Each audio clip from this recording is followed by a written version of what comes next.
हे आहे podcast number 111 आणि आता आपण जगद्गुरू तुकोबा यांची एक नवीन सिरीज घेत आहोत. ती म्हणजे प्रयत्न. जगद्गुरू तुकोबा यांचे प्रयत्नासंबंधीचे जे काही अभंग आहेत ते अभंग आपण चर्चेला घेणार आहोत. काय आहे प्रयत्न? जगद्गुरू तुकोबा याचा एक सुप्रसिद्ध अभंग आहे आणि तोच अभंग आज आपण घेणार आहोत. तो अभंग असा आहे. साधुनी बचनाग खाती तोळा तोळा, आणि काते डोळा न पहावे. साधुनी भुजंग धरतील हाती, आणि के कापती देखोनिया. असाध्य ते साध्य करिता सायास, कारण अभ्यास तुका म्हणे. महाराज म्हणतात की साधुनी बचनाग खाती तोळा तोळा. साधुनी म्हणजे हे साधू नव्हेत. साधुनी म्हणजे साध्य करून. कसं साध्य करून? आपल्या प्रयत्नान. आपण जेव्हा एखादी गोष्ट, एखादी प्राप्ती करण्यासाठीचा सातत्यपूर्ण प्रयत्न करतो तेव्हा ती गोष्ट साध्य होते. म्हणून महाराज म्हणतात की साधुनी बचनाग खाती तोळा तोळा. साधुनी जर साध्य केलं, बचनाग म्हणजे साप, विषारी साप, आणि त्या विषारी सापाचं विष तोळा तोळा खाल्लं जाऊ शकतं. कधी? जर साध्य करायचं ठरवलं तर. एका बाजूला हे साध्य होऊ शकतं असं महाराज सांगतात, आणि दुसऱ्या बाजूला सांगतात की आणि काते डोळा न पहावे. कितीतरी लोकांना हे विष खाताना बघवत सुद्धा नाही. त्यांना बघून पण भीती वाटतं, अरे बापरे काय डेंजर आहे, परंतु त्याला ते साध्य होतं. आपण डोंबारी लोकांचा खेळ पाहतो. एवढंसं लेकरू एवढ्याशा दोरीवर उभे राहतं. बघणाऱ्याला भीती वाटते, परंतु ते लेकरू करू शकतं, ते डोंबारी कुटुंब ते करू शकतं, कारण त्यांनी ते साध्य केलेलं आहे. त्यासाठी त्यांनी प्रयत्न केला आहे, त्यासाठी त्यांनी मेहनत केलेली आहे, कष्ट केलेला आहे, व्यायाम केलेला आहे, त्याचा सराव केलेला आहे. म्हणजे जर प्रयत्न केला तर अशक्य काहीही नाही. म्हणून महाराज म्हणतात की साधुनी बचनाग खाती तोळा तोळा. अहो, तोळा तोळा विष सुद्धा लोक खातात जर त्यांनी साध्य करायचं ठरवलं तर, जे की लोकांना बघणं सुद्धा शक्य नाही, बघावं सुद्धा वाटत नाही. महाराज पुढे सांगतात की साधुनी भुजंग धरतील हाती. जर साध्य करायचं ठरवलं तर भुजंगासारखा एवढा मोठा साप हातात धरला जाऊ शकतो. आणि के कापती देखोनिया. आणि काही लोक तर तो साप बघूनच थरथर का बाबा बाबा साप साप साप साप साप आता कसा करू. दुसऱ्या बाजूला काही लोक सहज भुजंग हातात धरतात. सर्पमित्र आपण पाहतो. कशाच्या आधारे, कशामुळे ते करू शकतात? त्यांना काही दैवी शक्ती आहे की काय? अजिबात नाही. असं काही नाही. त्यांनी काय केलेलं आहे? त्यासाठी प्रयत्न केलेला आहे. ते साध्य करण्यासाठी प्रचंड ऊर्जा, त्यांची शक्ती त्यांनी खर्च केलेली आहे. त्यामुळे त्यांना ते शक्य झालेलं आहे. त्यामुळे महाराज शेवटी याचं कन्क्लुजन सांगतात की असाध्य ते साध्य करिता सायास, कारण अभ्यास तुका म्हणे. जे असाध्य आहे, जे कुणालाही शक्य वाटत नाही, ते साध्य होऊ शकतं. कारण काय? कारण एकच, तो म्हणजे अभ्यास.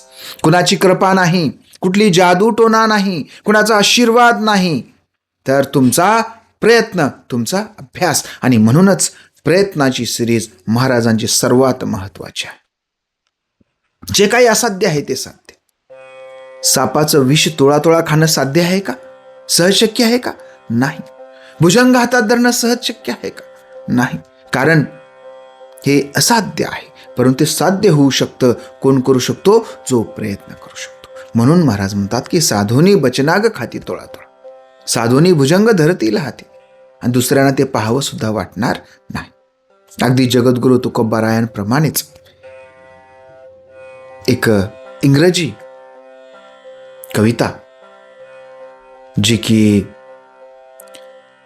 एडगर अल्बर्ट केस्ट यांची आहे, ती कविता, त्या कवितेचा पहिला पॅरेग्राफ आपण पाहू. हा पॅरेग्राफ महाराजांच्या विचाराशी कसा जुळतो त्याची आपण चर्चा करणार आहोत. तर एडगर अल्बर्ट केस्ट यांच्या कवितेचं नाव आहे डोंट क्विट. क्विट म्हणजे सोडून देऊ नका. इथेच महाराजांच्या संदेशाची असलेली याची जी काही सहचर्यता आहे, याचा जो काही अर्थाची समानता आहे, या ठिकाणी आपल्या लक्षात येते. डोंट क्विट, सोडायचं नाही. लड़ाई अभी खत्म नहीं हुई क्योंकि मैं अभी तक जीता नहीं हूं. तर ह्या अतिशय सुप्रसिद्ध कवितेमध्ये काय म्हणतात कवी पाहूया. When things go wrong as they sometimes will, when the roads you are trudging seems all uphill, when the funds are low and debts are high, when you want to smile but you have to sigh, when care is pressing you down a bit, rest if you must but don't you quit. ते कवी सांगतात की when things go wrong, जेव्हा परिस्थिती वाईट घडेल, as sometimes will, कधी कधी होतं असं. मग परिस्थिती जेव्हा वाईट होते आणि when the roads you seems all uphill, आणि तुमचा जो रस्ता आहे असा उंच डोंगरावर जाण्यासारखा, म्हणजे कठीण वाटतं तुम्हाला, आता कधी मी एवढा डोंगर चढू, माझ्यानं होणार आहे का, अशी परिस्थिती जेव्हा आमच्या मनामध्ये निर्माण होईल, आपल्या मनामध्ये निर्माण होईल, त्यासोबतच when funds are low and debts are high, funds म्हणजे उत्पन्न कमी आहे, पैसा कमी आहे आणि कर्ज खूप जास्त आहे, and when you want to smile but you have to sigh, तुम्हाला हसावं वाटतं पण तुमच्याकडे दुसरा पर्याय नाही, तुम्हाला नाईलाजानं साय करावं लागतं, म्हणजे उसासे भरावे लागतात. म्हणजे तुम्हाला काही चांगलं करायचं आहे परंतु ते तुम्ही करू शकत नाही कारण ती परिस्थिती नाही. अशा वेळी सांगतात की रेस्ट इफ यू मस्ट. तुम्हाला जर वाटत असेल की परिस्थिती वाईट आहे, मला आरामाची, विश्रांतीची गरज आहे, तर आराम करा, विश्रांती घ्या, बट डोंट यू क्विट, पण सोडू नका, कारण असाध्य ते साध्य करिता सायास कारण अभ्यास तुका म्हणे. आज जरी तुम्हाला काही गोष्टी असाध्य वाटत असल्या तरी जगद्गुरु तुकोबराय म्हणतात त्या पद्धतीनं ह्या असाध्य गोष्टी सुद्धा सहज साध्य होऊ शकतात, पण कधी उच्च प्रतीचे प्रयत्न केल्यानंतर. जसं एडगर डेल म्हणतात डोंट क्विट, तसं महाराज सुद्धा सांगतात की तुम्ही मार्ग सोडू नका. अरे बाबानो, बचनागाचं विष सुद्धा पचवलं जाऊ शकतं, ही तर काय किरकोळ गोष्ट आहे. त्यामुळे जगद्गुरु तुकोबरायांच्या या संदेशासोबत आज इथं थांबूया. भेटूया पुढच्या पॉडकास्टमध्ये पुन्हा एका नवीन अभंगाचं. तोपर्यंत जय जिजाऊ, जय शिवराय, जय तुकोबाराय, रामकृष्ण हरी.